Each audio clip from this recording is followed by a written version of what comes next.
7.5 to 8, time to catch up with One Nation leader, Senator Pauline Hanson. Morning, Pauline. Good morning, Stephen. Hi. The Labor Party's been turning itself inside out over the census questions about LGBTQI people and gender questions, etc. To me, I think it's a little bit of a storm in a teacup, but I know you've hit out at this and you've labelled it extreme left-wing ideology. Tell us what you mean. Okay, why do you need to put a person's sexual preference on a census form? For what reason? You know, I'm fed up with it, Stephen. I'm 70 now, and I'm so over all this wokeness. You don't look a day over 50. Compliments will get you actually everywhere. Now, the fact is, I'm hearing from parents in schools what the kids are being taught in preschool about gender, pronouns, in libraries, everything that's happening. This is ridiculous. You're either a male or you're female. Biologically, you're born that way. That's it. And to head down this path, what for? Why do we need to put this in the census? What person's sexual preference is nobody's business but their own.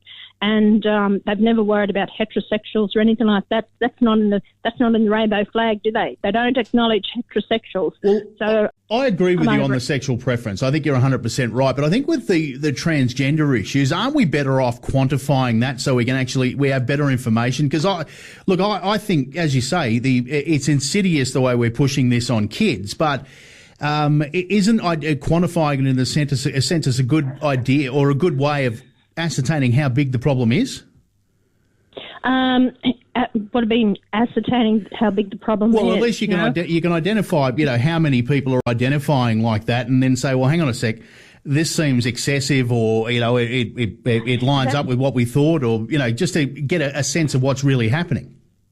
That is the only reason why we can, and then if there's few numbers with it, then we can pull our heads in and not be spending such excessive amounts of money. And it's also these transgender that are competing in women's sporting areas or using their changing rooms or toilets or these type of things. This is what infuriates women, that women had to fight for their rights. Now, all of a sudden, women don't have rights anymore. We're not seen as this, where a man can actually put on a dress, say they're taking hormone treatment, have breast implants or whatever, and then they're classified as female. It's ridiculous.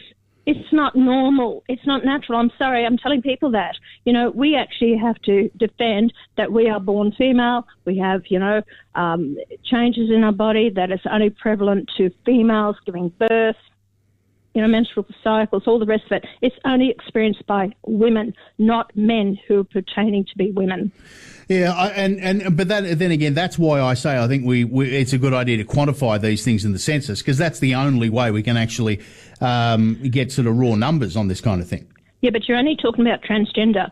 So when you talk about LGBTQ, what has it got to do? Whether you're lesbian, gay, intersexual, transsexual, bisexual, what's that got to do with society? Okay, people don't care about all this.